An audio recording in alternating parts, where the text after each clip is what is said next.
ያገሬ ልጆች የእናቴ ቤት ላሳያችሁ። ይህ ሆቴል ማለት ነው ለብዙ አመታት የሰራችበት ነው።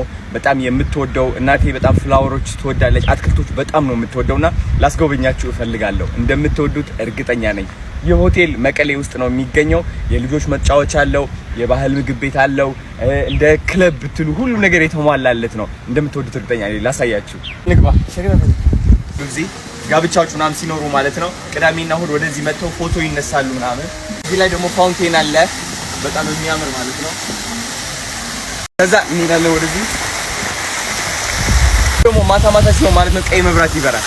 በጣም ነው የሚያምረው። የልብ ቅርጽ ነው ምናምን። ፍቅረኛ ምናምን ካለቻችሁ መቀሌ ከሆናችሁ ይዛችሁ እንጂ አሪፍ ቦታ ነው። ኦኬ ወደዚህ ስትገቡ ደግሞ ማለት ነው ይህ መግቢያ አለ። በጣም በቅርብ ጊዜ ክለብ ይሆናል። አውትዶር ክለብ እናደርገዋለን። ኪችን ነው እንደምታዩት።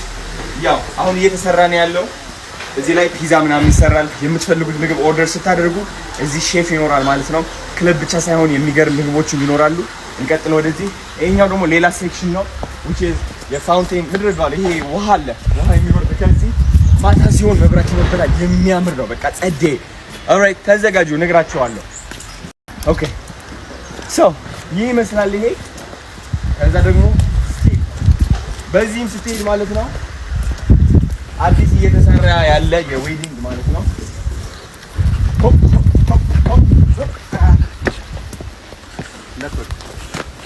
ይሄው ስቲቭ በዚህ መሄድ እንችላለን። አያልቅም ባይዘው ወይ ሶ አያልቅም። ከዚህ በላይ በጣም ብዙ አለ ወደ ላይ ማለት ነው የሚወጣ። እሱም እየተሰራ ነው የሚገኘው። አሁን ደግሞ ወደ ባህላዊ ምግብ ቤቱ ልውሰዳችሁ። ኦልራይት አሁን ወደ ባህላዊ ምግብ ቤቱ እየገባን ያለ ነው። እንደምታዩት ገተናል። እዚህ